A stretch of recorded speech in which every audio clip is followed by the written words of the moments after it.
අපි අද කතා කරන්න යන්නේ 15 වෙනි සියවසේ ලන්තාවේ සිද්ධ වෙච්ච ඇත්තටම අදාහ ගන්නත් ටිකක් අමාරු ඒත් සත්‍ය කතාවක් ගැන. මේක ආදරය, පාවා දීම සහ විශේෂයෙන්ම Tamanගේම දියණියක් වෙනුවෙන් ඕනෙම දෙයක් කරන්න පුරන් පියෙක්ගේ අපරිමිත සෙනෙහසක් ගැන කියවෙන කතාවක්. අපි මේ කතාව පටන් ගමු මෙන්න මේ ප්‍රශ්නෙන්ම. මොකද මේක නිකම් ඉතිහාස කතාවක් විතරක් නෙවෙයි. මේක මුළු රාජධානියකම දෛවය වෙනස් කරපු ආදරය සහ බලය අතර ඇතිවුණු ලොකු ගැටුමක් ගැන කියවෙන විග්‍රහයක්.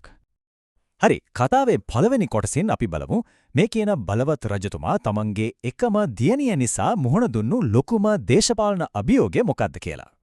කතාවේ කේන්ද්‍රීය චරිතය තමයි 6 වන පරාක්‍රමබාහු රජතුමා. එතුමා කියන්නේ ලංකා ඉතිහාසයේ පාළවුණු බලවත්ම රජවරුන්ගෙන් කෙනෙක්. හැබැයි මේ අතිවිශාල බලයත් එක්කම එතුමාට විසඳ ගන්න බැරි ලොකු ප්‍රශ්නයක් තිබුණා. ඒ තමයි තමන්ගේ එකම දියණියගේ අනාගතය. මොකද ඇගේ අනාගතය කියන එක මුළු රාජධානියේම ඉරණම තීරණය කරන කාරණයක් වෙලයි තිබුණේ. ඉතින් මේ කුමරියා කවුද? එයාගේ අනන්‍යතාවය ගැන ඉතිහාසයේ පොඩි මතභේදයක් තියෙනවා.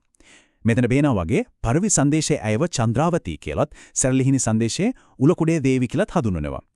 ඒත් පරේක්ෂකයන් තාහුරු කළා තියෙන බයක් තමයි මේ නම් තුනෙන්ම ඇත්තකම කියවෙන්නේ එකම පුද්ගලයෙක්. ඒ කියන්නේ රජතුමාගේ එකම දියණිය ගැනයි කියලා. හොඳයි. මෙන්න මේකයි රජතුමා මුහුණ දීපු ඇත්තම ප්‍රශ්නය. රාජසභාව ප්‍රධාන කල්ලි දෙකකට බෙදලා තිබුණේ. ඒ තමයි පාණ්ඩ්‍ය සහ සවුලු කියන රාජකීය පෙළපත් දෙක.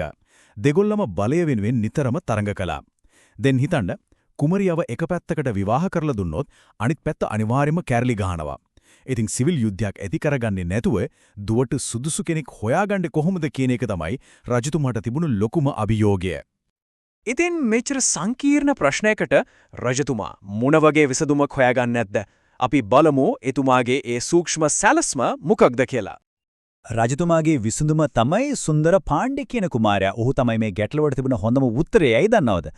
මොකද ඔහුට පාණ්ඩ්‍ය සහ සූළු කියන මේ බලවත් පෙළපත් දෙකටම නෑදෑකම් තිබුණා. ඒ කියන්නේ මේ විවාහය හරහා අර තරහින් හිටපු පාර්ශ්ව දෙකම එකතු කරලා රටේ සාමය ස්ථිර කරන්න රජතුමාට අවස්ථාව ලැබුණා. පුදුම හිතෙන කාරණේ තමයි මේක දේශපාලන විසඳුමක් විතරක් වුණේ නෑ. ඒක සැබෑ ආදර කතාවකුත් වුණා. කුමරියයි කුමාරයයි ඇත්තරම එකිනෙකාට ආදරය කළා. ඉතින් මුළු රාජධානියම හිතුවේ හැමදේම හරියයි කියලා තමයි. ඒත් ඔය හිතුවා වගේ හැමදේම ලස්සනට සිද්ධ වුණේ නෑ. කතාවේ හැමදේම කනපිට පෙරලෙන නාටකීයම සිදුවීමටයි අපි දැන් එළඹෙන්නේ. හිතාගන්නවත් බැරි විදිහට කතාව එකපාරටම වෙනස් වෙනවා. විවාහ මංගල්‍යයට කලින් මැලේ රාජධානියට ගිය කුමාරයා ආපහු ආවේ නෑ. හැමෝගෙම බලාපොරොත්තු සුන් කරමින් ඔහු අන්තුරුදන් වුණා. ඇත්තටම සිද්ධ වුණේ ලොකු පාවාදීමක්. මැලේ රාජධානියේදී සුන්දර පාණ්ඩ්‍ය කුමාරයාට ඒ රටේ රජුගේ දුව මුණ ගැහෙනවා. ඉතින් ඔහු කෝට්ටේ චන්ද්‍රාවති කුමරියට දුන්න පොරොන්දුව සම්පූර්ණයෙන්ම අමතක කරලා දාලා අලුත් කුමරියත්තට එහෙ නවතින තීරණය කරනවා. ඒ විතරක් නෙවෙයි පරාක්‍රමබාහු රජතුමා වගේ බලවත් කෙනෙක් එවූ පණිවිඩ පවා ඔහු ගණන් ගන්නේ නැතුව ඉන්නවා. මේ සිද්ධිය රජතුමා දැක්කේ දුවගේ හිත රිදුනා කියන කාරණයටත් වඩා ලොකු දෙයක් විදියට. මේක එතුමාගේ ගෞරවයට සහ බලයට එල්ල වුණු ඍජු අභියෝගයක්.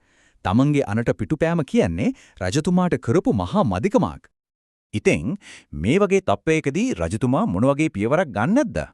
අපි දැන් බලමු ඉතිහාසයේම වෙනස් කරපු එතුමාගේ ඒ අතිශය නිර්භීත සැලැස්ම ගැන. රජතුමාගේ සැලැස්ම ඇත්තටම අදා ගන්නත් බැරි තරම් නිර්භීතයි. හිතන්නකෝ දැවන්ත නාවික හමුදාවක් හදලා තමන්ගේ එකම දියණියවත් ඒ භයානක මුහුදු ගමනට එක්කගෙන යනවා. වෙන රටක් ආක්‍රමණය කරන්න ඒකත් බිඳුණු පොරොන්දුවක් වෙනුවෙන්. මේ වගේ දෙයක් ඉතිහාසයේ කවදාවත් සිද්ධ වෙලා තිබුණේ නෑ. මේ ඓතිහාසික සිදුවීම කොච්චර වැදගත්ද කියනවා නම් ඒක අපේ සම්භාව්‍ය සාහිත්‍යයේ පවා සටහන් වෙලා තියෙනවා. තොටගමුවේ ශ්‍රී රාහුල් හාමුදුරුවෝ පරවි සංදේශයේ ලියන්නේ මේ අනතුරුදායක මුහුදු ගමනේදී රජතුමාටත් කුමරියටත් ආරක්ෂාව පතලා උපුල්වන් දෙවියන්ට කන්න ලව් කරන්නයි. හොඳයි. රජතුමාගේ සැලැස්ම හරි ගියා. කෝට්ටේ රාජධානියේ බලවත් නාවික හමුදාව මැලේ හමුදාව පරාජය කරලා ජයග්‍රාහීව මැලි දේශයට ඇතුල් වෙනවා. දැන් තමයි අපි කතාවේ උත්සවාශ්‍රයෙන් පිරුණු හැමෝම බලාපොරොත්තුවෙන් හිටපු සුබදායී අවසානයට එළඹෙන්නේ. පුදුමයකට වගේ චන්ද්‍රවති කුමරියව නැවත දැක්කට පස්සේ සුන්දර පාණ්ඩ්‍ය කුමරුට ඇය ගැන තිබුණු ආදරය ආයමත් අලුත් වෙනවා. ඔවුන්ගේ මේ සංකීර්ණ ආදර කතාවට ඒක සුබවාදී ආරම්භයක් වුණා. මේක හිතලුවක් නෙවෙයි, මේක ඉතිහාස පොත්වල විතරක් නෙවෙයි, ගලේ කොටපු ඇත්තක්. ක්‍රිස්තු වර්ෂයේ 1048 අප්‍රේල් මාසේ 10 වෙනිදා අනුරාධපුර රුවන්වැලි සෑ මළුවේදී මේ දෙදෙනාගේ විවාහය සිදු කළා කියලා අදටත් ශිලාලිපි සාක්ෂි දරනවා. අවසානයේදී රජතුමාගේ මේ නිර්භීත ක්‍රියාවේ ප්‍රතිඵල අති සාර්ථක වුණා. අර තරහින් හිටපු පාණ්ඩය සහ සවුලු පාර්ශ්ව එක්සත් වුණා. ඒ විතරක් නෙවෙයි, මේ දෙදෙනාට පුත්‍රවණක් ප්‍රාර්ථනා කරමින් සැලලිහිණි සංදේශය කියන තවත් විශිෂ්ට කාව්‍යයක් බිහි වුණා. ඒ ප්‍රාර්ථනාව ඉටු කරමින් ඔවුන්ට ලැබුණු පුතා දෙවන ජයබාහු නමින් පසුව කෝට්ටේ රජකමටත් පත් වුණා. ඉතින් රජතුමාගේ පෞද්ගලික සහ දේශපාලනික ඉලක්ක ඔක්කොම ඉෂ්ට වුණා. ඉතින් මේ මුළු කතාවම ඇහුවට පස්සේ අපිට මේ ප්‍රශ්නේ අහන්නම වෙනවා.